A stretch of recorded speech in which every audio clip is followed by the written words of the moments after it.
ニコン Z52、F1.7、F2.8、F4.2、24mm F 値対決。はい、皆さんこんにちは、ながチャンネルです。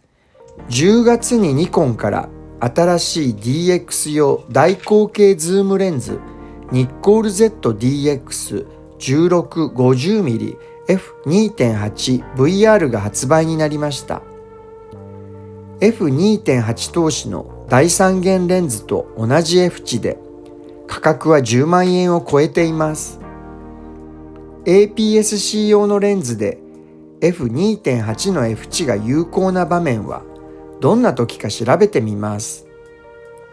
大口径なら単焦点レンズニッコール ZDX24mm F1.7 を持っています。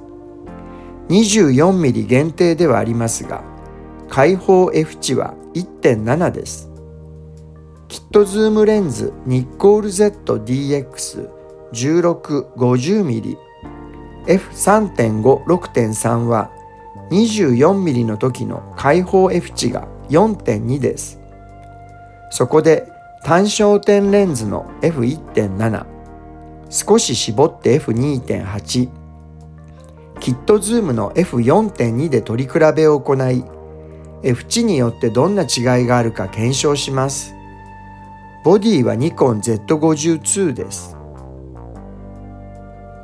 それでは、Let's get started!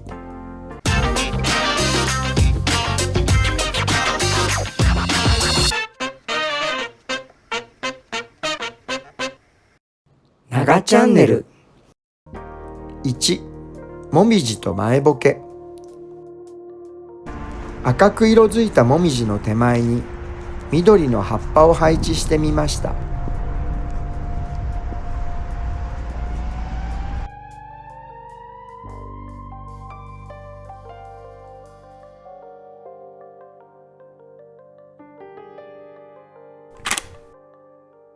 F 値による前ボケの違いを見てみます。左上が F1.7、右上が F2.8、左下が F4.2 です。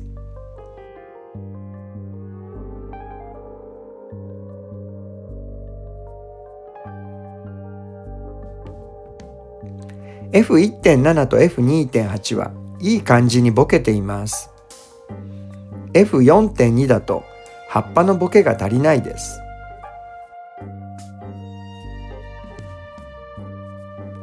2、長屋門。長屋門のかやぶき屋根に落ち葉が積もっていました。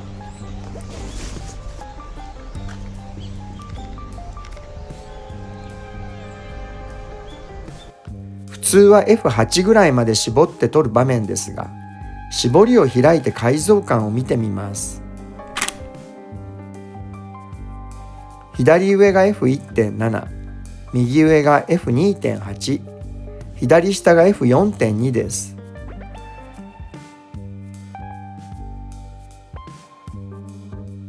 壁の窓にピントを合わせました。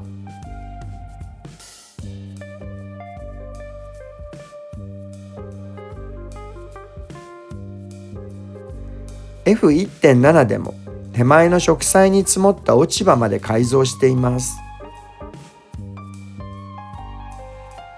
3、10月桜。10月桜がひっそりと咲いていたので、アップで撮って背景のボケを見てみます。左上が F1.7、右上が F2.8、左下が F4.2 です。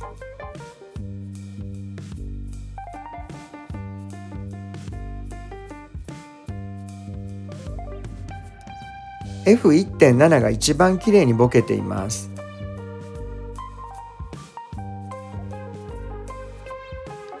F2.8 はボケが少ないですが、背景から花が浮き出るようには見えています。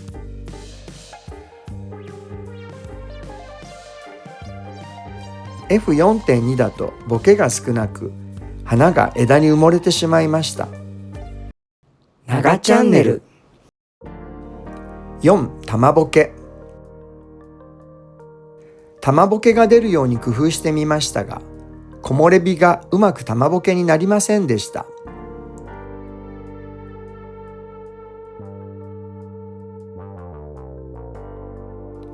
ズームレンズの玉ボケにはあまり期待できませんが、単焦点レンズの玉ボケは本来なら絞り開放からもっときれいに出ます。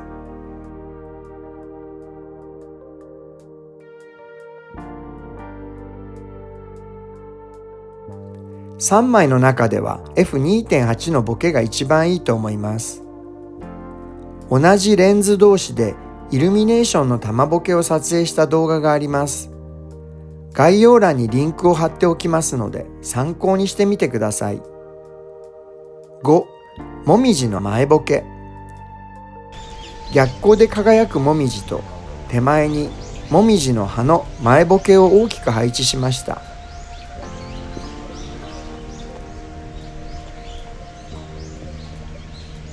赤色の前ボケを入れるだけではなく、もみじの形を残したいと思いました。左上が F1.7、右上が F2.8、左下が F4.2 です。JPEG 取って出しなので赤色が飽和してしまっています。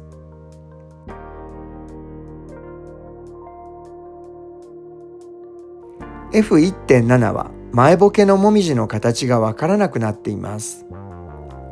F2.8 は前ボケのもみじの形を程よく残しています。F4.2 はボケの形はいいですが、強い逆光でフレアが出てしまいました。F2.8 をロー現像して赤みを少し抑えてみました。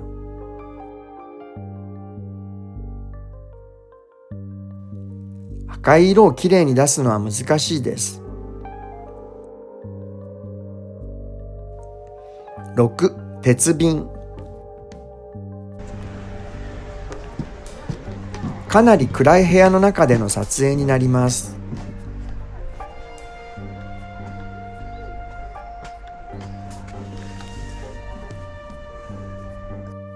鉄瓶にピントを合わせて撮ります。暗いので ISO がかなり高くなります。左上が F1.7、右上が F2.8、左下が F4.2 です。F1.7 はシャッタースピード100分の1秒で ISO4500。F2.8 はシャッタースピード50分の1秒で ISO6400。F4.2 はシャッタースピード50分の1秒で ISO12800 です。少し絞った F2.8 が一番改造しています。ライトルームでロー現像して AI ノイズ除去をかけてみました。左上が F1.7、右上が F2.8、左下が F4.2 です。ISO12800 でも十分使える画像になりました。今回の F2.8 は新しいレンズ 1650mmF2.8 の開放ではなく、単焦点の 24mmF1.7 を絞った F2.8 なので、解像感も一番良かったです。F1.7 を少し絞った F2.8 というのが、ボケも解像感もいいバランスだと感じました。1650mmF2.8 の開放 F2.8 と比べたらどんな感じになるのか、ニコンさんからお借りすることができたらテストしてみたいなと思います。